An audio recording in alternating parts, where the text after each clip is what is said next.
At the far northern end of the outskirts of Lagos, just where the Badagry waters kiss the souls of dead slaves, in a rusty forgotten town called Ojunile, stood a house known only as Agbala Etile, the house that remembers. Its walls were deep, russet red, streaked with cracks that looked like veins, pulsing faintly under the moon's light. Time had forgotten how long this old, cranky, creaky pile had breathed, but the elders whispered that it had stood since the days when slavers prowled the coast, chains in hand, and desperation filled the air like smoke. Back then, Agbala Etile was a sanctuary.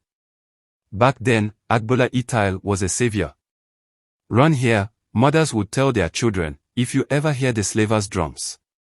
The house protected those who came to it.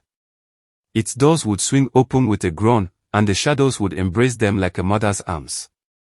Soldiers who tried to storm its grounds lost themselves in a maze of corridors that hadn't existed moments before. It was said that the house could whisper prayers in Yoruba, Igbo, and Efik, a polyglot guardian of the oppressed. The house even healed the wounded. A child once limped into Agbala Etile after being whipped by a slaver, her skin split and bleeding. That night, the shadows thickened around her, cool and sweet-smelling like rain-soaked earth. The next morning, she walked out with smooth, unbroken flesh, her scars mysteriously gone. Another woman swore she heard the house humming a lullaby as her broken arm knit itself back together. For generations, the house was revered.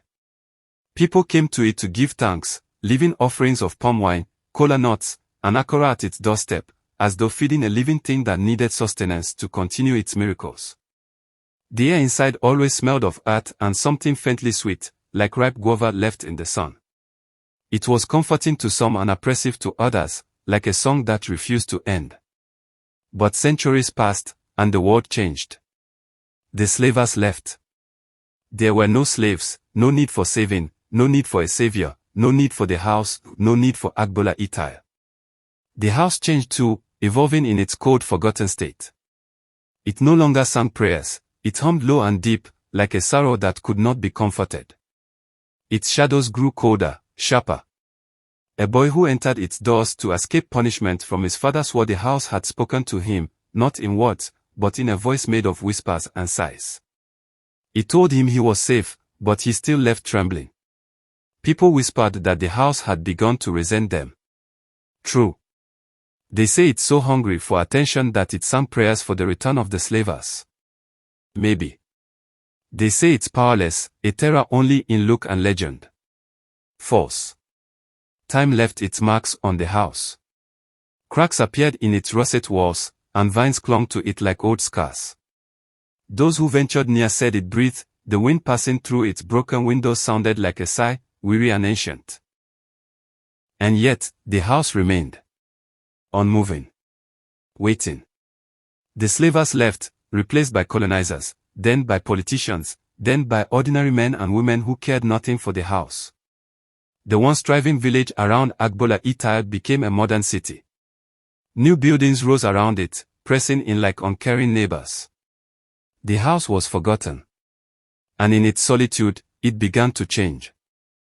The changes began as whispers, faint ripples in the air that were easy to dismiss. A real estate developer had come, a man with gelled hair and a calculator smile, determined to raise Agbala Etile and replace it with sleek glass towers. He brought machines that growled like beasts, their steel claws poised to tear into the house. But when the first bulldozer rumbled toward the red walls, its engine sputtered, groaned, and died. They tried again, and again, and again. They failed. The bulldozer belched black smoke into the air like a warning. The workers, men with calloused hands and weary eyes, felt the shift before they spoke of it. One swore the air turned icy, another claimed it felt heavy, pressing against his chest as though the house itself was breathing down his neck. One man, a skeptic who prided himself on dismissing ghost stories, froze mid-step. His eyes fixed on the cracked plaster of the walls. He later told anyone who would listen that a face had emerged there, sharp-cheeked and snarling, its mouth wide open in a silent scream. They all left that day, their tools abandoned like the house had won a battle without lifting a finger. Then came the animals. Stray dogs, once kings of the forgotten streets, started giving Agbala Etile a wide berth. Cats, who had ruled its rooftops like gods, disappeared. The boldest creatures dared not approach the house, and birds seemed to forget its eaves entirely. The absence of life became its own presence, a void that hummed with tension. At night, the whispers began. Passers-by, hurrying home under a sky heavy with stars, would stop and look over their shoulders. The sounds were low, guttural, not quite human but not fully alien, like the last gasp of a dying language. It wasn't the random shuffle of wind through broken windows or the hum of nocturnal insects. It was deliberate. Intimate. The house wasn't just murmuring, it was praying, dark invocations slipping into the night air like oil on water. Some described the whispers as a lament, the kind of mournful wail you'd expect from ancient ruins steeped in history. Others insisted they heard laughter, soft and mocking, as though the house found pleasure in its isolation. A few brave, or foolish, souls lingered too long near the walls, and they said the whispers changed, molding themselves into their names, syllables dripping from the shadows like venom. No one stayed long enough to find out what came after. By the time the bodies began to surface, the whispers about Agbala Etile had grown louder, their edges sharp with dread. No one dared live near the house anymore, not even in the crumbling bungalows that lined its shadowed street. It stood alone, a festering wound in the town's heart, feeding on rumors and secrets. The first death was almost easy to dismiss. A petty thief, a man with quick hands and no roots, had sought shelter within the house one rain-soaked night. His body was found days later, sprawled across the threshold like an offering. His face was a grotesque mask of fear, his jaw locked in a silent scream, and his skin, pale as weathered bone, seemed to absorb the gloom around him. The coroner mumbled something about a heart attack, but no one believed it. The whispers grew sharper, the house killed him. Then came the teenagers. It started as a drunken dare, as these things often do. A ragtag group of 4, swaggering with bravado, had decided to prove their courage by spending the night in Agbala Etile. Armed with flashlights that flickered too often and a Bluetooth speaker blasting Afrobeats into the silence, they stumbled through the front door. By morning, only one returned, a girl no older than 16, her clothes sticky with blood, her eyes wide and haunted. For days, she was silent, her lips trembling with words she couldn't find. When she finally spoke, her voice was a cracked whisper, the walls moved. She never said more, and no one dared to press her. The house's wrath grew pointed, its vengeance precise. It wasn't content to merely punish the reckless or the desperate. A man who had beaten his wife staggered into Agbala Etile one humid night, reeking of alcohol and arrogance. By dawn, his body was found crumpled against the house's red walls, his limbs twisted in unnatural ways, like a grotesque puppet abandoned mid-performance. His fingernails had been ripped out, leaving dark crescents of pain etched into his hands. The sight silenced the town for weeks.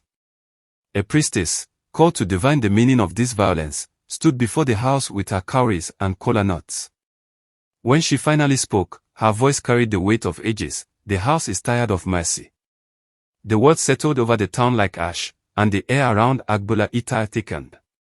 No one approached the house now, not even to satisfy their morbid curiosity. It loomed in its isolation, feeding on its own darkness, a monument to justice that no one dared question. Inside Agbala Etile, time was a forgotten thread, unraveled and knotted in strange, impossible ways. The corridors stretched like the lungs of a living thing, inhaling and exhaling with a rhythm that defied logic. Walls that had been close enough to touch one moment would recede into shadow the next, expanding into halls that seemed endless. The air was thick, humid, clinging to the skin like damp earth after rain, but it carried a sharper undercurrent, a metallic tang, raw and unmistakable, like the scent of blood freshly spilled. The walls themselves seemed alive. When touched, they exuded a dark red substance that oozed sluggishly, warm against the skin. It wasn't paint, nor was it entirely liquid, it felt ancient, like the lifeblood of a creature too old to die. Those who ventured too far into the house claimed to hear whispers woven into the very fabric of the air, low murmurs that sometimes sounded like prayers, sometimes curses, and sometimes cries too anguished to bear. The unlucky ones, those who survived the house's wrath, returned with hollow eyes and trembling hands. They spoke of visions that lingered in the mind like burns. Chained spirits, their translucent forms bound and twisted, stared at them from the corners of their sight, their empty eyes filled with accusation. The cries of these spirits, piercing and mournful, echoed endlessly, a symphony of pain and betrayal that no one could escape. The survivors carried these memories like scars, unable to forget the agony that lived within the house. And yet, Agbala Etile's anger wasn't indiscriminate. It did not hate everyone. One day, a young girl, no more than 9, stumbled into its gaping maw, her small body trembling as she fled from the horrors of an abusive uncle. Days passed, and her family feared the worst.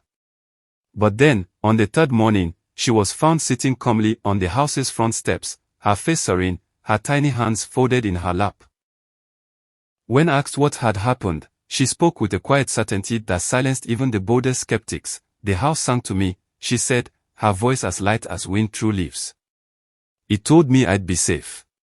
She described the melody that wrapped around her like a warm blanket, soothing her fears and whispering promises of protection. While others had heard only curses and screams within Agbala Etile, the house had offered her a lullaby. For her, it had been a sanctuary, as it had been long ago, a place that remembered how to protect those who needed it most.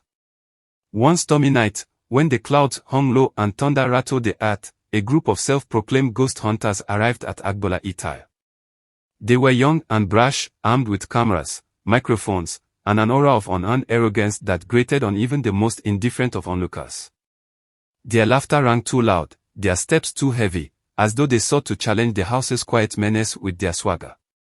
Neighbors peered through curtains but refused to step outside, muttering prayers under their breath. No one dared to warn the hunters. Warnings, after all, had never saved anyone from Agbala Etile. The group entered with bravado, their equipment blinking and beeping, as though the technology could shield them from whatever lived inside.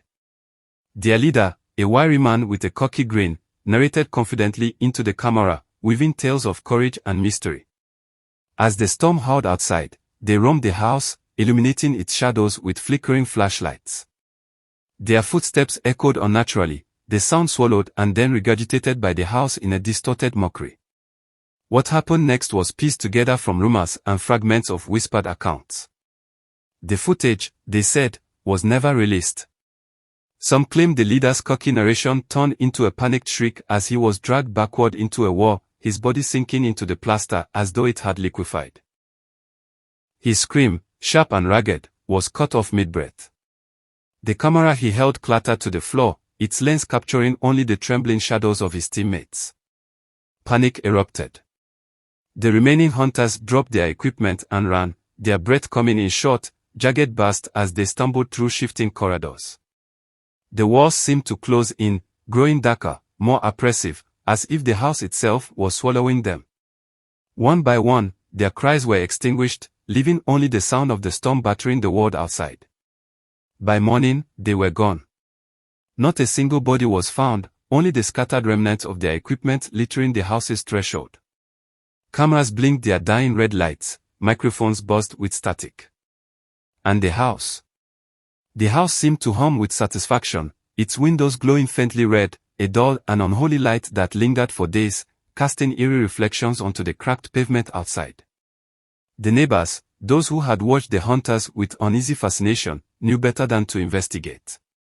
They crossed the street when passing Agbala Etile, their heads bowed, their voices hushed. The house had claimed its prey, and the storm had borne witness. No one needed to know more. Today, Agbala Etile still looms at the far northern end of Lagos's outskirts, where the Badagry waters kiss the souls of enslaved ancestors, in a rusty, forsaken town called Ojunile. Time has not softened it, the house is a scar, an indelible mark on the landscape. Its walls, once a deep russet red, have darkened to a near black, as though the weight of its history has seeped into the stone itself. Veins of ivy climb its surface, pulsing green against the gloom, their tendrils clutching the house like the twisted roots of a forgotten tree. It is both alive and decaying, a contradiction that mirrors the stories whispered about it. The air around the house carries a heavy stillness, the kind that presses on the skin and fills the lungs with unease. Some say the house has grown quieter in its old age, as if conserving its energy, lying in wait. Others insist it is not quiet but listening. It silences the kind of patience that can stretch for centuries, waiting for a name, a soul, a purpose. The children of Ojunile, unburdened by the weight of their elders' fears, have turned the house into a game. They gather in the overgrown fields nearby, pockets full of stones, and dare each other to test the boundaries of their patience. The boldest among them step forward, hurling their stones at the blackened walls, then counting aloud, their voices trembling with both thrill and terror, waiting for the air to change. And it does. The change is subtle at first, a shift in the breeze, a whisper that isn't quite a whisper. Then the cold comes, sudden and sharp, biting through the heat of the Lagos sun like an uninvited guest. It creeps into the bones, wrapping its icy fingers around their spines. The game always ends there, with scattered stones and wide-eyed children running for safety, their laughter fading into uneasy silence. They say that if you stand too close to Agbala Etile, it will call to you. Its voice is not loud but intimate, threading itself into your thoughts like an old memory. It will whisper your name, and for a moment, you will feel chosen, significant, as though the house knows you in a way no one else ever could. But if the house does not like you, if your soul carries a weight it cannot forgive, its whisper will be the last sound you hear. No one stays too long to find out. Agbala Etile stands, watching, waiting, breathing. It is not just a house. It is a presence, and it remembers.